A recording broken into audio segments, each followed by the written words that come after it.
Hello, everybody. Welcome back to another Wealth Management Advisory Club meeting. Hope everyone had a great weekend. Just before we start, all WMA club members, please stay on after the meeting for some important announcements. Today we have, let me look at my notes here. We have Clifford C. Cornell from Bone Fide Wealth. I'm just going to speak a little bit about him, and I'm going to pass it over to Cliff. So Cliff joined Bone Fide Wealth in 2021 as a graduate from Muhlenberg College, receiving his bachelor's degree in finance.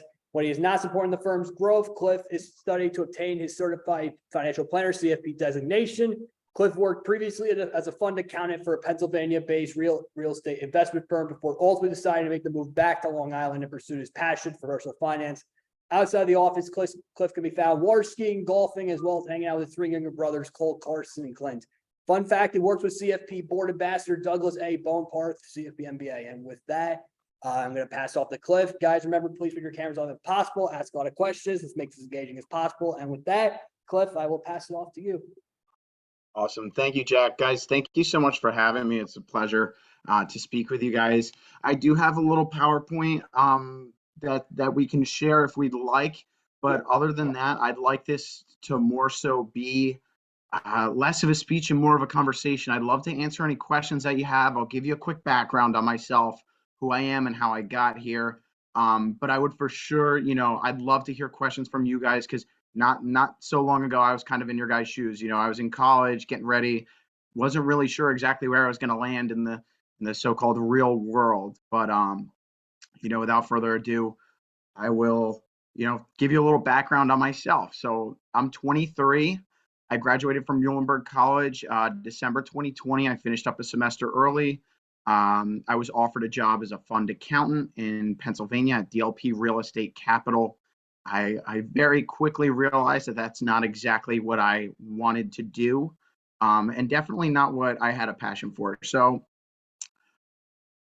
this is one of the first things that I wanted to tell you guys about as far as networking. I know you guys probably do a lot of networking, LinkedIn, that kind of stuff, is to keep your options open, because I find myself in my job today because of a tweet. Essentially, Douglas, my boss, has a pretty large Twitter following, just doing some like financial comedy and all of that kind of stuff. And essentially, he had tweeted out that Bone Fide Wealth was looking for their first associate. So I was like, you know what? I don't know if he's pranking anybody here. I don't know if this is a joke, because most of his content is memes, or he's just generally joking around for the most part. But I said, you know what, whatever. I'll send him my resume. And then one thing led to another, and that's pretty much how I got here, which was really cool to me to think that, wow, all of this stemmed from and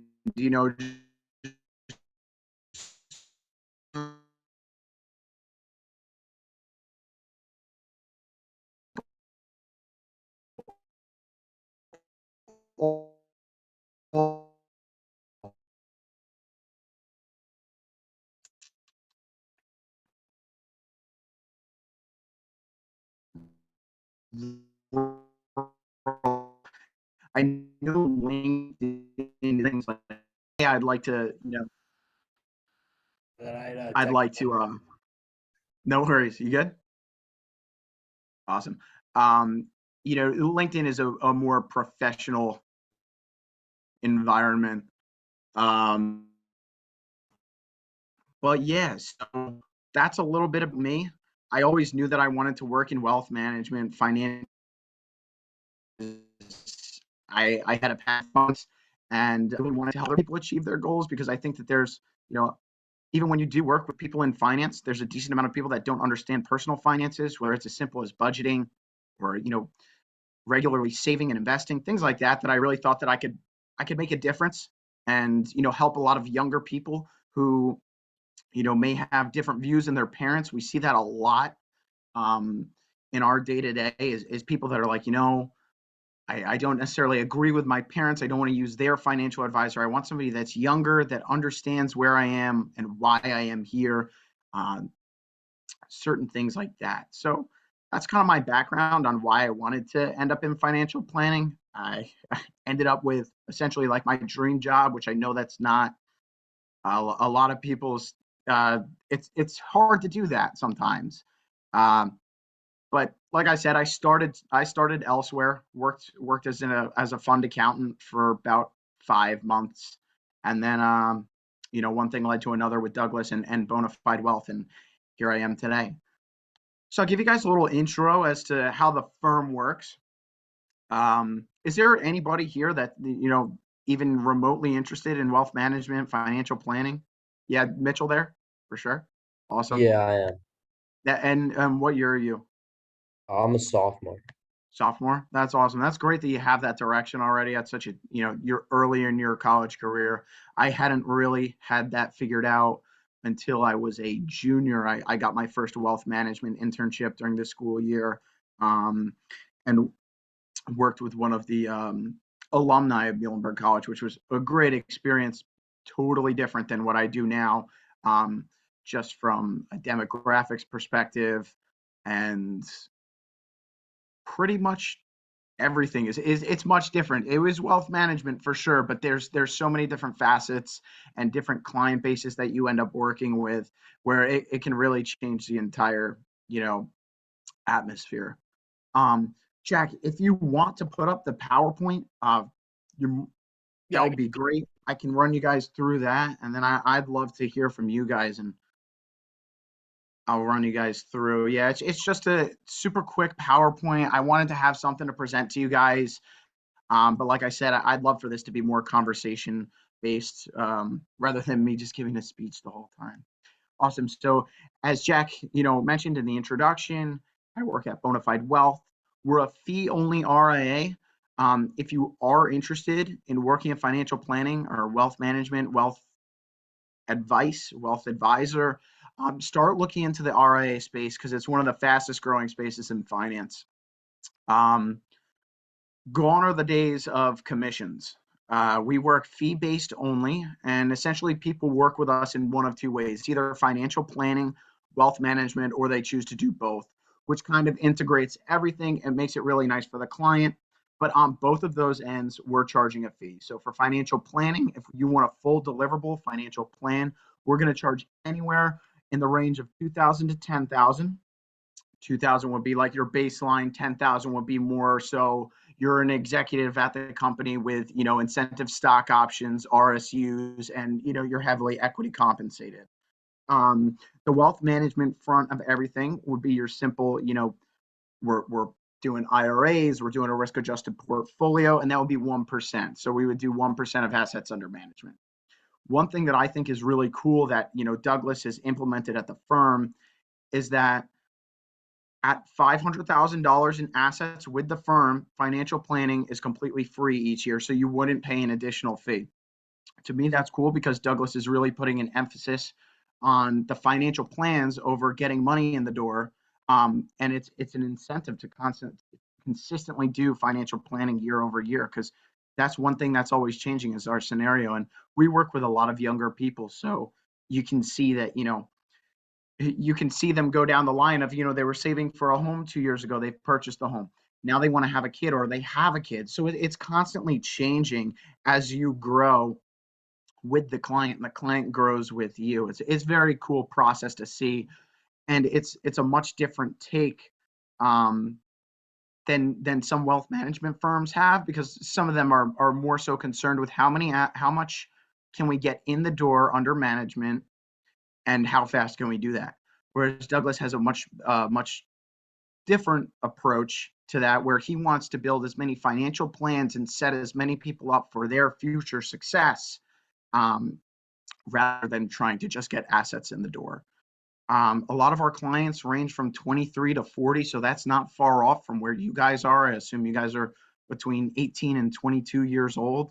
So, we work with really young people. I'm 23 myself. So it's a great age range to work with. There's some kids out there, 23, 24, they're making a killing. And they just need direction, or they're working so hard making all that money, they don't have time to take care of this themselves, and they'd rather outsource it. And it ultimately makes sense for them to hire a financial planner. Awesome. So there's three people here. It's me, Douglas, and Murray. Murray's our vice president. pretty much head of administration, handling all scheduling, a lot of forms, back office stuff, and she's an absolute pro at what she does. The firm definitely wouldn't be able to operate without her help. Below, you can see in that little chart there, you kind of have RIA versus broker dealer. A lot of people are making the move from being a broker dealer and charging commissions. I'm sure you guys have ever seen Wolf of Wall Street. That was all commissions based products. They're selling it, oh, buy me 10 shares of Apple. Okay, I'll make $50 on commission. There's no commission with what we do, which is a big pro to working with an RIA, even if it wasn't necessarily us, is that they have a fiduciary responsibility to put the client's needs and the client's wants in front of themselves at all times. So we can recommend, like, for instance, we can recommend, life insurance or disability insurance or insurance on any front, but we can't sell it because insurance are all commission-based products. So we can point you in the right direction and make a recommendation around it, but we can't sell you the insurance because there's a commission, which I think is kind of cool. And a lot of people, especially younger millennials, Gen Z, they want to see that their advisors have a fiduciary responsibility and they're not trying to sell them or make a ton of money off them. Anybody have any questions thus far? That's kind of straightforward. All right, we're all set. Jack, you can slide to the next. Awesome. So I know you guys I can give you a quick day in the life of an IAR. Usually begin my day a couple hours before work starts, and I try to get a little studying done for my CFP exam, which, if anybody has any intentions of taking that, it is a beast. I completed my Series 65 about a year ago. I passed it. That was fine. Fairly straightforward. I think I studied for about 2-3 months for that. It's, it depends how much you can study, especially if you're working full time. Working full time obviously constrains the amount that you can study for an exam like that. After I finished that, I began studying for my CFP exam, which is essentially 7 college courses that I'm taking through Kaplan. You have to complete the 7 courses before you can even sit for the exam review, which is another 3 months. After that, you're allowed to sit for the exam. The exam's 170 questions. I believe it's broken up into 2 parts. But let me tell you, the courses that I'm taking now they're a beast. It's about 20 practice questions and then 30 question quiz at the end of each module. Each course has 8 modules, and then there's a 240 question exam at the end of each module. So it's not a walk in the park, that's for sure. It's a good amount of studying. I take notes during all the video reviews and try to keep up with all the chapter readings and stuff. Each course comes with about between 300 and 500 page textbook. So it's definitely a beast. But other than that, I usually do that prior to work or after work. I try to find time where I can sit down for an hour and a half, watch all the videos, do my quizzes, all that kind of stuff. It's kind of like being in college again. But after that, I begin my day sorting through emails, and I'll basically just build an agenda. I feel like that's pretty standard across the workforce, no matter where you work. For me, it varies day to day because, my day to day can be focused on building a financial plan for somebody in the coming weeks or revising a financial plan that was delivered. So it's always slightly different, which is I always like to write out what I'm doing. My main tasks: building financial plans, money movement, which would be withdrawals and distributions from accounts, or bringing money into accounts, rebalancing portfolios, and then revising the financial plans for their final versions. We serve almost 150 households, which is, it makes the day-to-day pretty busy, given that there's only 3 of us.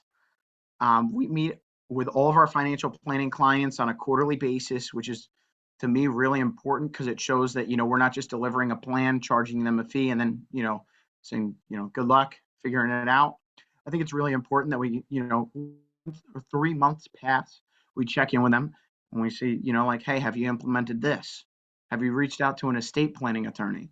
Like certain things, like, have you checked the insurance front? How's everything going there?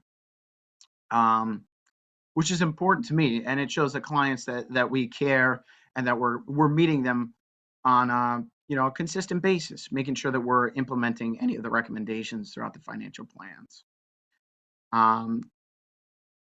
Like I said, my day-to-day changes during any given week, just depending on the amount of plans. So, some weeks we'll deliver up to 4 financial plans, which is, that's a lot of data. That's 4 different households' entire financial lives that we have to deliver in 1 week. So I'll probably start trying to map those out 1 to 2 weeks in advance. And then everything comes in ebbs and flows. So this week we had a ton of plans to deliver.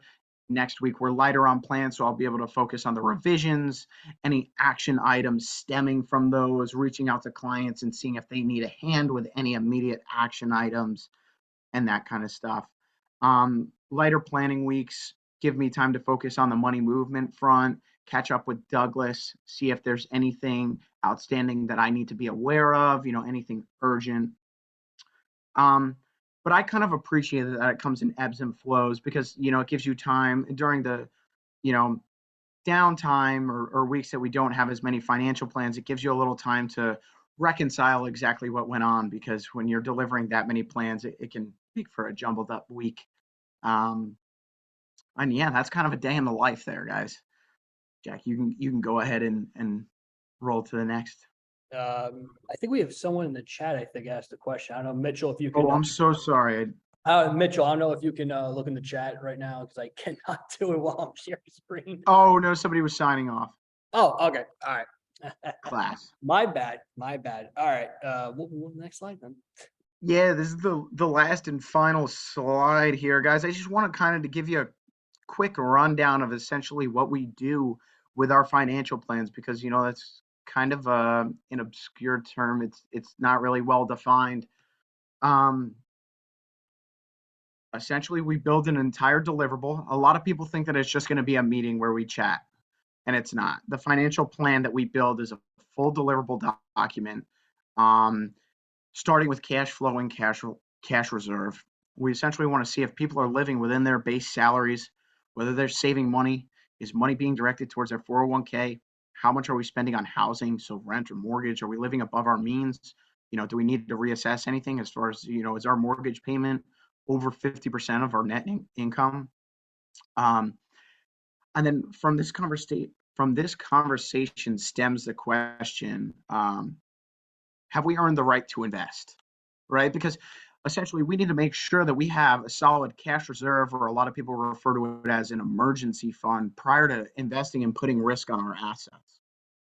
So Douglas likes to refer to it as, have we earned the right? Many people that we talk to, they're sitting on a decent amount of cash. We'll either make the recommendation, hey, we'd like to see your cash reserve a little higher. That's changed over the past couple of months. We used to recommend 9 to 12 months in cash reserve, and now we're recommending 6 to 9. And that just speaks to the inflation narrative out there. We want less people eroding their cash right now, especially with assets being discounted. You see the stock market's down, I don't know, probably around 20% right now. We had a little bounce there. So yeah, we'll go through a full cash flow and cash reserve analysis and essentially build out a really high level budget. And it's really nice for the clients, because if they tell us what they make, we'll make a tax estimate, what goes to taxes. They tell us what they're spending on rent and what they're saving. We can back out into expenses. And that's essentially how we figure out how much they're spending each month. We don't care whether you're spending $5 on a coffee. We don't care whether you have a Netflix subscription and a Spotify and an HBO. We're not, Douglas always says, we're not going to tell you how to spend your money. But with those numbers, we can back out and tell you, okay, you're spending X dollars per month. Because if it's not going to savings, it's not going to rent or mortgage or taxes, it's being spent. That's just how it is, unless somebody were to be taking on credit card debt, which is really, really rare scenario. And in that case, they'd be living well above their means. Then we have a retirement analysis. So essentially, we have a software that projects when working will become optional and when retirement will become affordable. So a lot of people that are around our age group or a little bit older than us, they're like, there's no way I'm working until I'm 65. Like I'm saving as much as I can and then I'm done. We can project almost anything. I really like the software because we can project certain things like what would a 50% decrease in Social Security income look like? Certain things like that. We can change, well, what if inflation's 4%, not 2%? Because the historical average is 2%, but after this year, what if that raises to 4%? We can change all of those assumptions, which to me is really cool because if there's a certain thing that you're worried about, or let's say you come to us and you're like, I want to retire by 50. That's going to be really hard. It's going to be really hard to do, but we can show you exactly how much you need to save every year in order to do that. After our retirement analysis, we'll essentially give people 3 different scenarios: a baseline scenario, where they are right now, where they could be, and then we'll add in like another with a constraint. So what if you were to experience 3% inflation, something that makes it harder to retire. And then generally we'll get a percentage, and that'll be the probability that you don't run out of money during retirement. And generally we're confident between 70 and 90%. That builds a decent, margin of safety. Of course, we'd love to see everybody over 90%, but certain scenarios, it's tough to get there. From there, we'll go into investment analysis, and we'll essentially let people know whether they're in line with their risk tolerance.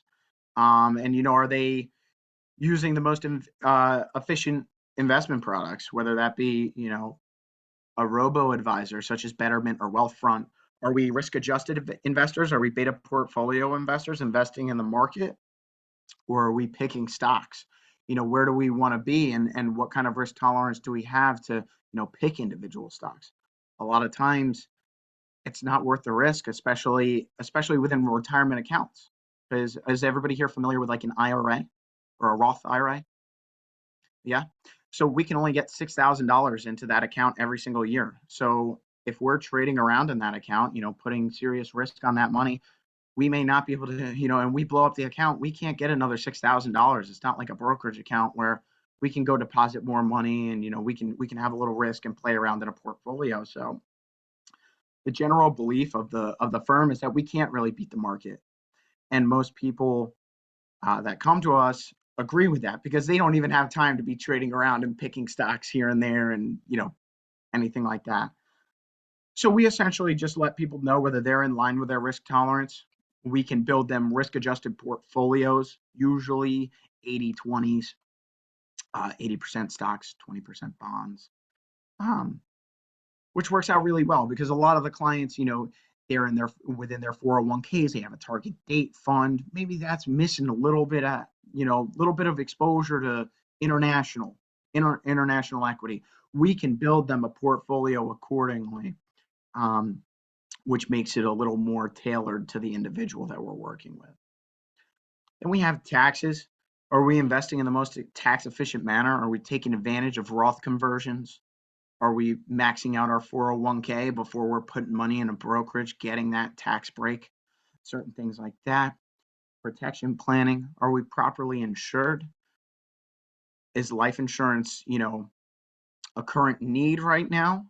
A lot of the times it's not, especially for a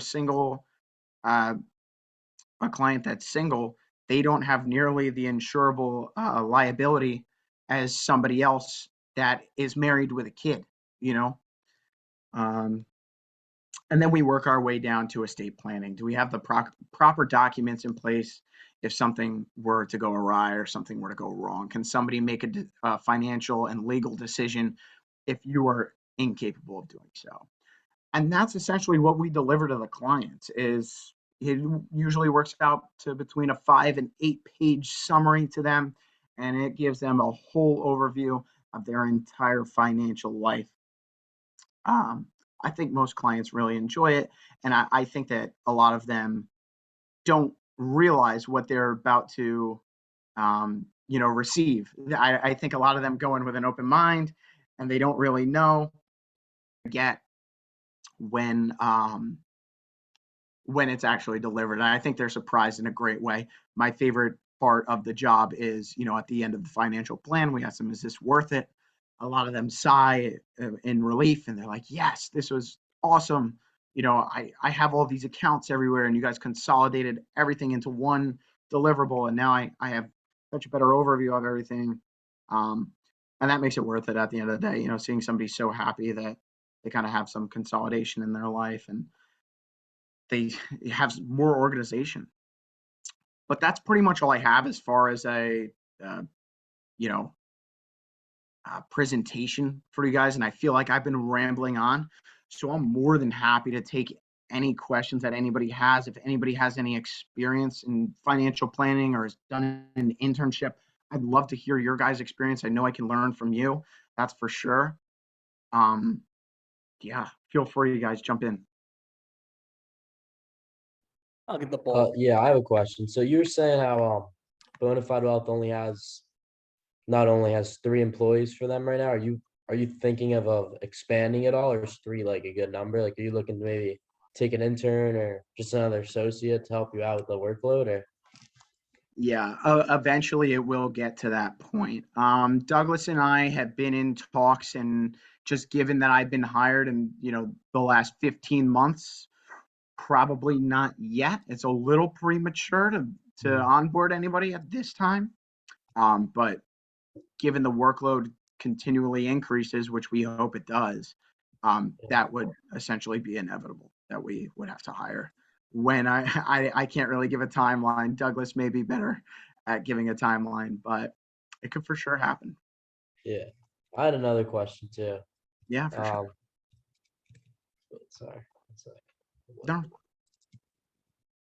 So you said you're going for your CFP, right? that is correct. I'm also kind of interested in hopefully working towards that after I take maybe like a Series 7 or an SIE exam. Are you looking into any of those, or since you're sticking with the RIA, you're only Since really I'm worried? RIA only, even if I were to have a Series 7, I wouldn't be able to dock it here. Okay. That's one thing that I wish I had known. When I first joined the firm, I had previously been studying for my SIE. I was scheduled to take the test, ultimately for no point. Realized that, had to cancel, lost my down payment on the test, which really sucked. Because all I needed was a Series 65, and the SIE is not a prerequisite for that.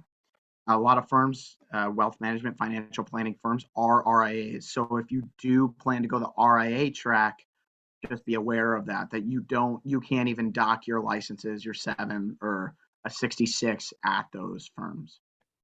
Awesome. Thank you. Yeah, for sure.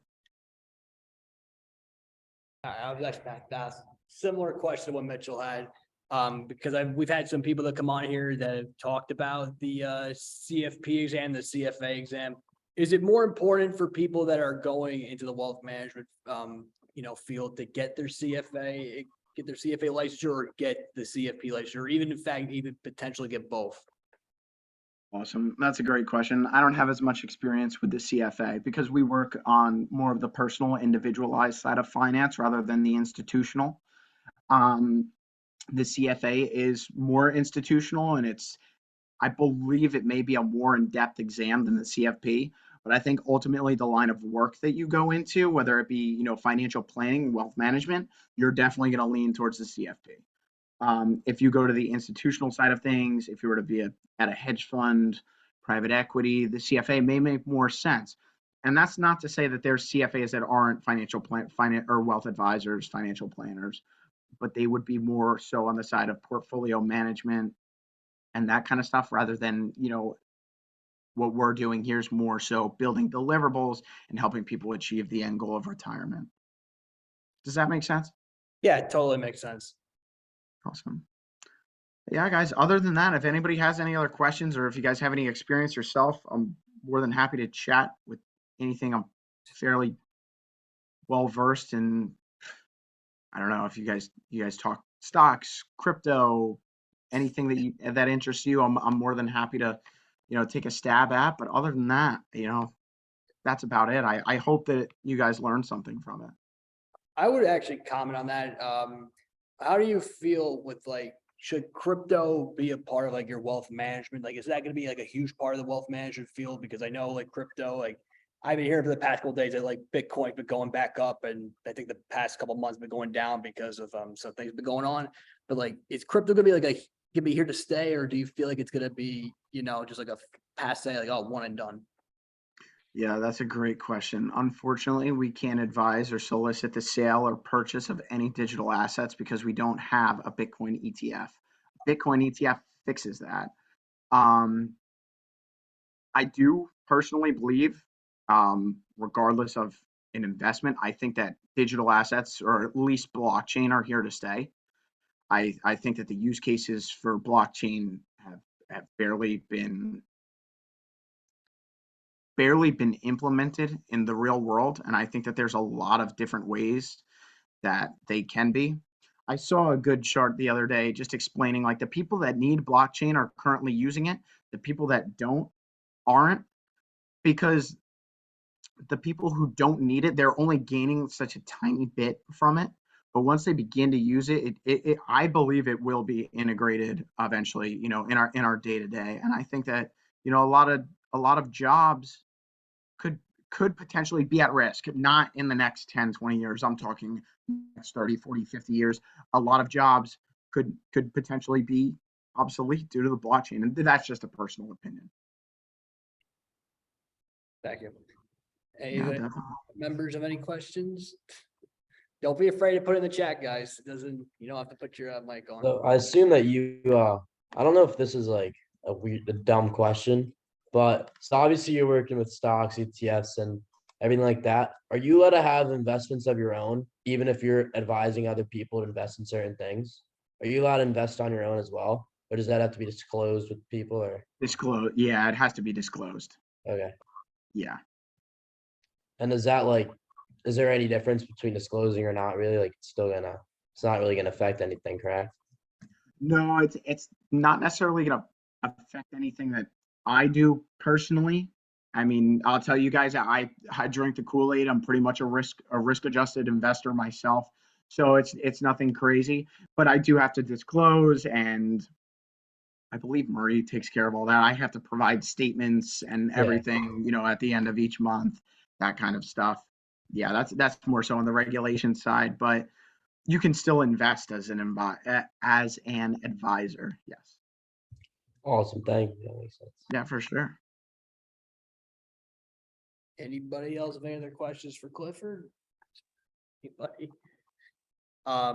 What would be career advice for anyone who's planning on going to the wealth management field? Because even though I'm an accounting major, I am thinking about maybe going down being a minor in wealth management. Like, what would be the best advice you would give to someone who is planning on either going down the wealth management route or is thinking about doing a minor in wealth management?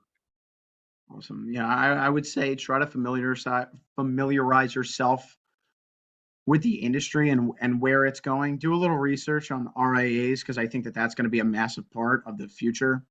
Um, so there's a book recommendation I have for you guys. If you have any interest, it's called The 5 Mistakes Every Investor Makes and How to Avoid Them. That had a big impact on my philosophy and a lot of the beliefs that I have behind, what we advise on. Um, and the only other thing, and this goes for pretty much any line of work, keep your connections open. It's never a bad time to make a connection. Like for me personally, I literally got my job through a tweet. My boss tweeted out an email, and I said, you know what, I'll submit my resume to that, and it ended up working out. So don't rule anything out because literally anything can happen, and don't be discouraged by I won't lie to you guys. I probably went through tens and tens of rejections. Certain people wouldn't even take the time of day to give me an interview, let alone, look at my resume and give me a shot. But, when it happens, it'll happen for the right reasons. And don't be too intimidated by it. One thing I would pay attention to is apply early. A lot of people are applying for jobs going into their senior year of college for the summer after, or they're applying going into their junior year for internships that can be parlayed into full-time offers afterwards. I never did any of that stuff. I really wish I did. I think it would have helped. Granted, in the long term, it ended up working out for me. I'm really happy where I am, but just stay the path, don't be discouraged. Do you have any internship opportunities? 'Cause I know some of our members here actually are looking for summer internships for 2023. At the moment, I do not know. And that's a little ways away. But if anything comes up, I'd be more than happy to let you guys know. And I have all of Jack's contact. I have the FTU Wealth Management Association. I have you guys' email. So if it does come up, I'd be more than happy to provide you guys, an interview. That would be awesome. Yeah, that would be great for our members to know that. I thought I had a question, but And if I see anything come up within the industry, just people that I'm connected to, I'll definitely, be on the lookout for you guys. I'll provide you with anything that I see. Definitely keep an eye on LinkedIn, Indeed, Glassdoor, all great places to, check out, kind of scout it out. I know it's tough. There's a lot of unpaid internships, and I know that they're not very fun. I've done it. It feels like it's not worth it in the moment, but I promise you it is. And you're going to gain, a lot of experience. And there's something to be said for people that are willing to get that experience for free, and not be paid. There's something to be said for those types of people. They're hardworking people, and they're people with a very, forward-looking mentality, which is what a lot of the industry wants to see. Yeah, definitely. I definitely agree with you on that, because even as like accounting major myself, they usually would not, look for, a freshman, having like an internship. They usually would have like some like program they would do like for a day or two. But Right, almost like an externship. yes, A lot of people offer little externships, come check out the shop, that kind of stuff. But those are great experiences too, not to knock those. If you can get any experiences, add them to your resume. I did a quick internship or externship when I was going into my junior year at an international bank, not even close to where I ended up, but I kept, my options open. I went to go get, and it's great experiences that you can get. And you never know, because I had thought that I wanted to work on the institutional side of finance for a little while, saw it, and I was like, no, this is not what I want to do. I want to work with individuals. I want to work with, couples, people that are married, and help them on an individual level. So it's great to keep your options open for anything. that's great to hear that. Mitchell, do you have any other questions, Mitchell, or? I have a question. Sure. I know you said feel free to talk about stocks and anything like that. So Sure. let's say I know some quarterly earnings came out today, and they're not too good for Apple and other companies. Let's say I want to invest money into the stock market, and I give you a lump sum. We'll just say 100,000 for purposes. What would be your go-to stocks or funds or anything that you would directly put your money in? Like, what are your recommendations? Okay, so I can't be too specific here. Essentially, the firm believes in beta portfolios, risk-adjusted ETFs. So we would have, domestic exposure, large caps, small caps, mid caps, international exposure, and then we would have a bond portion. Of course, you're young, so we would decide whether a bond portion is even appropriate. Given the drawdown in bonds, it may actually be appropriate.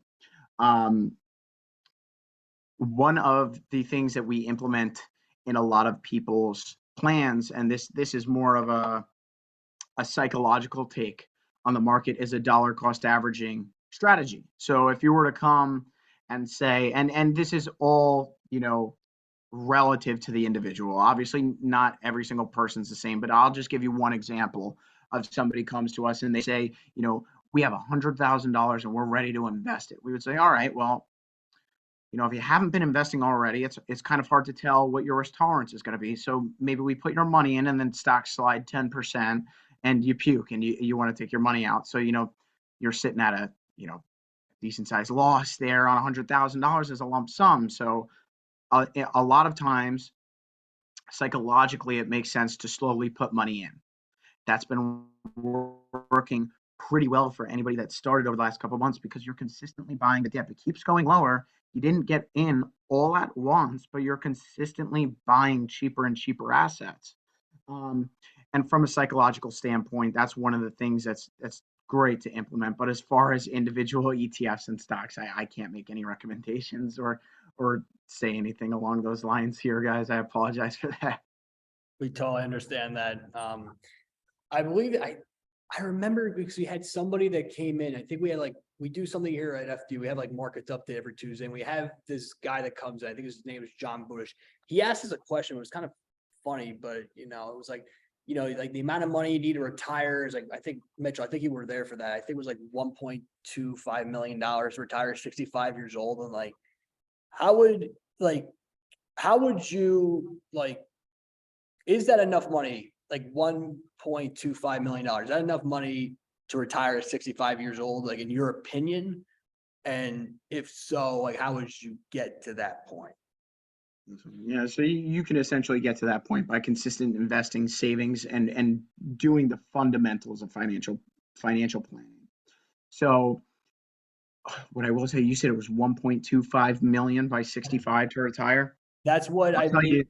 From Morgan Stanley, or I think either that or more Northwestern Mutual said that. I don't know exactly, but don't quote me on that. But in my opinion, I'll tell you that's an absolute generalization of it. And there is no way to know what you will need personally to retire without, that's why financial planning is so important, because you tell me that you're living $100,000 a year lifestyle.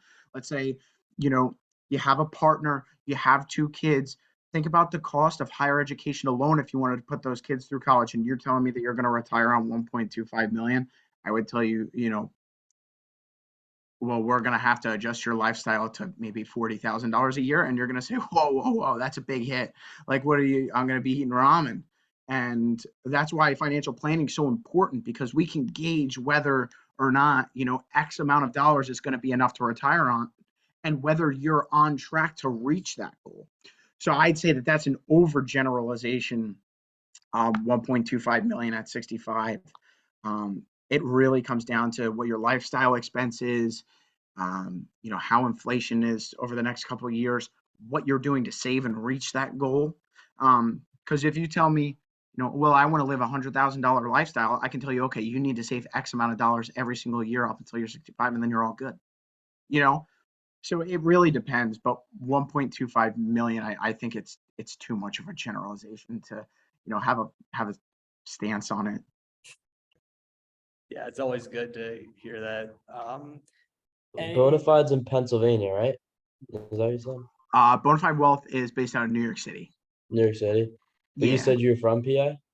I went to college in PA, got my first job in PA. Now I'm back in Long Island. Oh, you're from Long Island. Nice. Where in Yeah. Long Island? All the way out east in Suffolk County. Oh, nice. Anybody else any other last minute questions for Cliff? Once, twice, thrice. So, all right.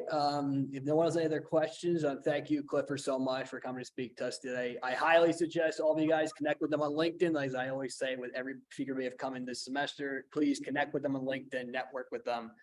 And then definitely, if you find out if there's any internships for Bone Fide Wealth, I could definitely share those with members, and they would happily apply for them.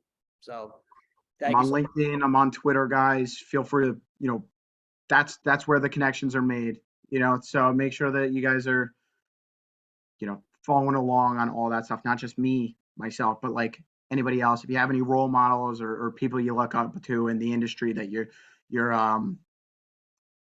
looking to be in, definitely make sure you're following them on Twitter, or following them on Instagram, or a lot of people keep their Instagrams private, Facebook, or LinkedIn. Make sure you keep up with that stuff. It's really important. It's really cool. Yes. Well, thank you so much, Clifford, for coming in. WMA members, please stay behind. We have a couple announcements to make. Thank you so much. Awesome, guys. Thank you very Thank much you for so much. having me. Look forward to catching up to you guys in later years. Thank you. Bye, guys.